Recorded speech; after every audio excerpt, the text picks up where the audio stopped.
Normally we'd be outside doing our intro and outro outside the car, but the weather has turned turtle.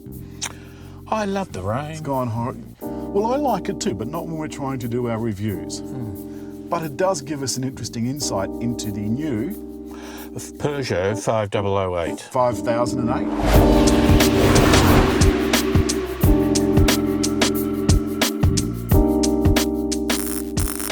Now look, here's something interesting. If you just press and hold the button, so foot's on the brake, press and hold the button, nothing. You've got to press and hold for an extended period of time. Then the dash lights up like a Christmas tree, like Nana's Christmas tree, or turn that down, or YouTube will have a fit, and the sound system starts up. Now this is taking quite a long time.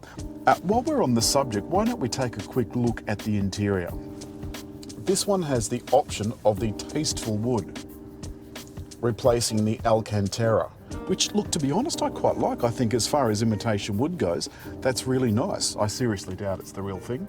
But the rest of it, I love the screen. I think that looks really smart. Now you can see I've got my Navman plugged down here into the 12-volt power outlet. There's also another outlet to plug into CarPlay.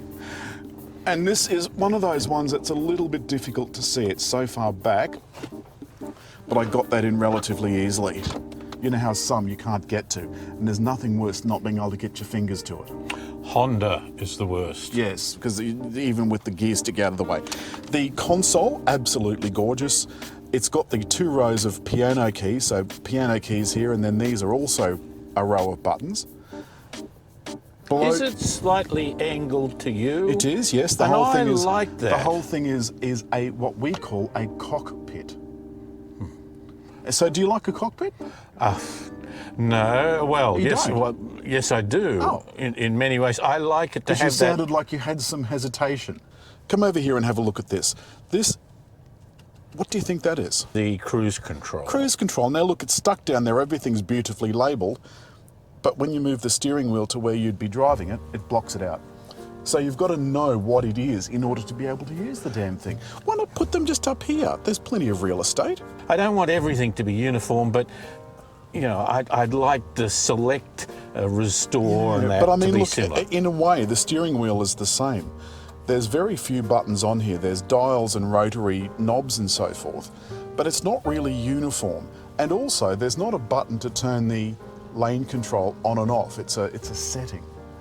The settings you get to by pressing piano keys. So you go to whatever you want to change the settings in. And below that are the heated seat controls and so forth, and fan controls. The way these The things other are thing done. was, I went for a little mini road trip yesterday. I couldn't turn the damn sat-nav off. I don't know anyone that keeps the voice on, do you? Not if you've got good, clear indications directions in front up of here. you. Now here's the other thing I don't like.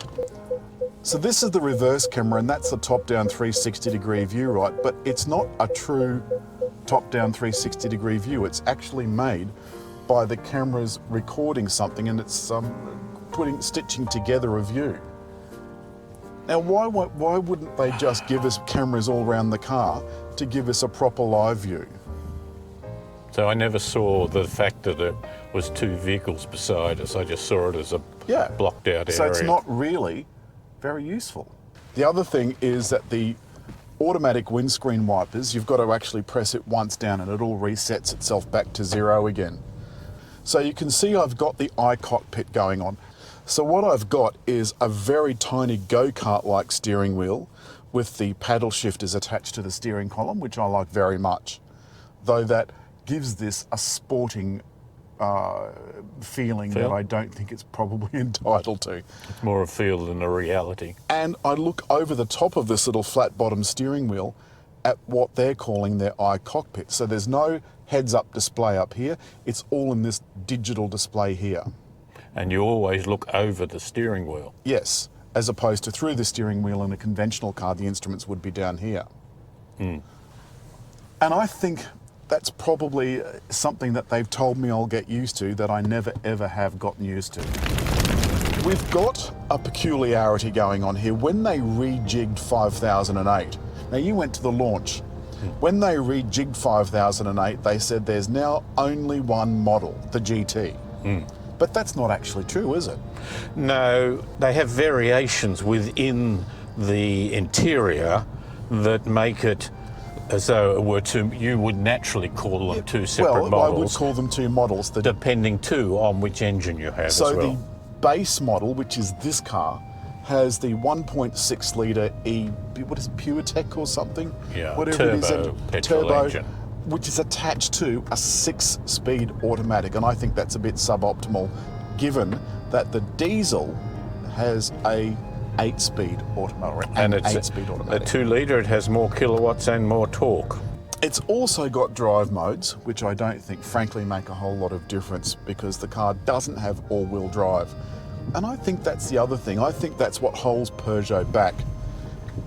You could get a Subaru Outback, which is imported by the same company that imports Peugeot and Citroen, for $20,000 less.